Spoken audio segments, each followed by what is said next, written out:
De pequeña era una niña que tenía un interés muy heterogéneo, me gustaba mucho leer, me gustaba mucho hacer números.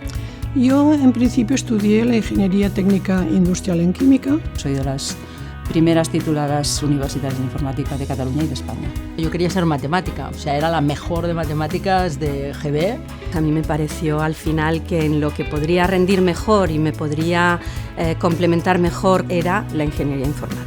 Era la mejor de la clase, con matrículas, y una amiga me dijo, están empezando informática, y digo, pues bueno, como me van los números, pues pruebo.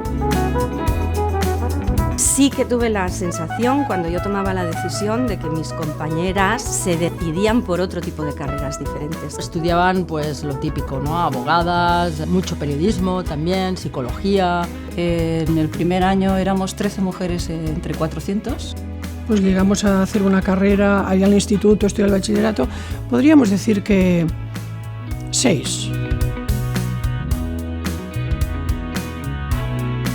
Nosotros estamos en la universidad, nos llega la gente ya que ha tomado las decisiones y los vemos como al final del proceso, ¿no? Entonces yo lo que veo es que no llegan chicas. El sector de la informática o de lo que llamamos las TIC, informática y telecomunicaciones, realmente necesita más presencia femenina.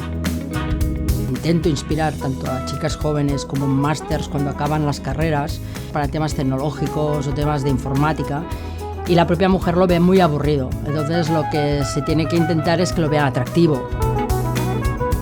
Es verdad que hay cosas que han mejorado y por tanto la igualdad de oportunidades va creciendo, pero ni la sociedad, ni las mujeres, ni las niñas, ni las familias todavía se lo creen.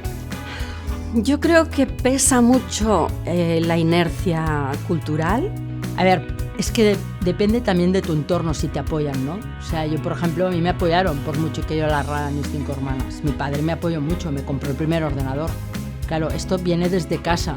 Cuando las niñas desde que nacen estás siempre recibiendo, consciente o inconscientemente, un mensaje de tú eres niña y sirves para unas cosas y si eres niño sirves para otras, pues claro, si no hay científicas, si no hay tecnólogas, lo normal es que esto se perpetúe a lo largo de las generaciones.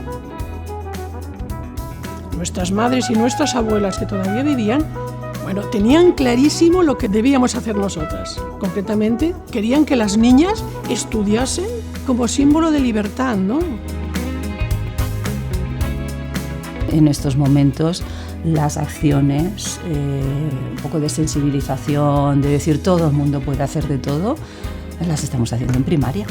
Aquí nos hemos activado hace unos cuantos años ya en intentar revertir esta situación y hacemos mucha campaña para generar referentes femeninos. Es cierto que este último curso hemos conseguido revertir esta tendencia, ¿no? Sobre todo que se escuche a ella misma lo que le gusta, o sea, que escoja en libertad, que pregunte, que se asesore, pero que cualquier consejo que la limite por el hecho de ser mujer lo desoiga totalmente, lo olvide.